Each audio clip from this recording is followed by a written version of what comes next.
lidhen me ushtrinë çlirimtare të Kosovës, kese janë bërë trafikim organësh. Informacione ja ka transmituar gjyqtarit të lartë të BIA-s një karikatur me 6 fishek në të. Pranoj fajësien për po hapëm stancën e shqyrtimit zyrtar, që është penale ndaj akuzuarve Bedrish Shabani, i akuzuar për shkak të veprës penale, spionazhin, Muharrem Qerimi, po ashtu për shkak të veprës penale spionazhi, i njëjtë edhe për veprën penale mbajtja pronësi, kontroll ose posedim pa autorizuar të anën nga një. Sipas aktakuzës, kështu rezulton i dënuar më parë për veprën e shpërdorimit të tyre zyrtare. Ne nuk jemi kundër që të lexohet aktakuza, por na duhet me ju mjaftu që deklarimi i të akuzuarit ose klientit tim tash për tash është i pamundur. I pandehuri Bedrish Shabani e ka ndihmuar Agjencinë e Inteligjencës dhe Sigurisë së Republikës së Serbisë, që njihet si BIA, në formën e mbledhjes dhe dërgimit të informacioneve, dokumenteve dhe materialeve që ndërlidhen me ushtrinë çlirimtare të Kosovës, përfshirë e pronët e saj, si dhe me ngjarjet dhe objekte specifike të tilla si Spitali Ushtarak i UÇK-s në fshatin Mollapolc të Shtimjes dhe masakrën e Reçakut, në atë mënyrë që i pandehuri të dhënat dhe informacionet i fjalë ja kishte transmetuar zyrtarit të lartë të BIA-s Srdjan Rosić, përgjegjës për regionin e Panqevës, si edhe kolonel Bogoljub Janićević, ish komandant i policisë së Serbisë për regionin e Ferizaj, gjatë kohës së luftës së Kosovë dhe udhëhec i operacionit policor ushtarak në masakrën e Reçakut, përmes komunikimeve telefonike, postës elektronike dhe takimeve fizike të zhvilluara në territorin e Serbisë, çka me këto veprime i pandehuri ka rrezikuar dhe dëmtuar rendin juridik kushtetues dhe sigurinë e Republikës së Kosovës, duke e ndihmuar po ashtu BIA-n në krijimin e një narrative të pavërtetë me qëllim që të ndërlidh Spitalin Ushtarak të UÇK-s të Mollapolcit të Shtimjes në të ashtu quajtën shtëpia Verdh në Borrell të Shqipërisë, kese janë bërë trafikim organësh, si dhe të vënë dyshim të vërtetën e masakrës së Reçakut,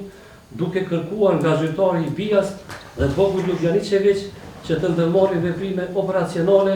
të cilat do të shkaktonin një konflikt të gjerë ndërhetik në territorin e Republikës së Kosovës. Me këtë, i pandehuri Bedrish Shabani e ka kryer veprën penale shpionazhi nga 124 paragrafi 3 i Kodit Penal të Republikës së Kosovës. 2. I pandehuri Muharrem Qerimi, nga viti 2012 e në vazhdimsi e deri në momentin e arrestimit të tij me datë 05/06/2024, i pandehuri Muharrem Qerimi e ka ndihmuar Agjencinë e Inteligjencës dhe Sigurisë së Republikës së Serbisë, që njihet si BIA, në formën e mbledhjes dhe dërgimit të informacioneve, dokumenteve dhe materialeve të ndryshme që kanë të bëjnë me luftën dhe pjesëtarët e UÇK-s, emrat e provëve të Policisë së Kosovës, të AKI-s, IPK-s, pastaj emrat e dëshmitarëve tashmë të njohur të dhomave të specializuara të Kosovës në Hag, pastaj në lidhje me veprat penale të krimit të organizuar, korrupsionin, e të cilat informacione ja ka transmituar zyrtarit të lartë të BIA-s Srdjan Rosić,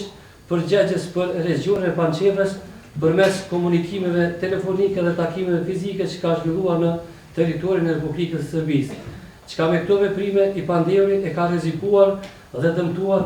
rendin juridik kushtetues dhe sigurinë e Republikës së Kosovës dhe të qytetarëve të saj. Me këtë i pandehuri Muharrem Qerimi ka kryer veprën penale shpionazhi. Pandehurit gjatë zbatimit të urdhëresës së gjykatës për urdhër kontroll i është gjetur në posedim pa autorizim një revolver tipit Colt Duna me kalibër 8 mm, një karikatur me 6 fishek në të,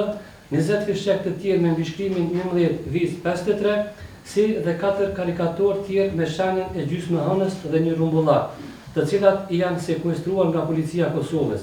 Me këtë i pandehuri Muharrem Qerimi e ka kryer veprën penale mbajtja në pronësi, kontroll ose posedim i pa autorizuar i armëve. Aktakuzën për lezuar një herë mirë, këtë aktakuzë nuk më të nuk do të deklarojmë në këtë moment. E pranoj fajësien për bojtja në posedim për fajësi, vetëm për fajësi. Për posedim vetëm rregullisht. Çfarë do të thonë, po na nuk kemi ardhur deri tek ajo pikë ende, e ke kuptuar aktakuzën. Plotësisht. Hajde.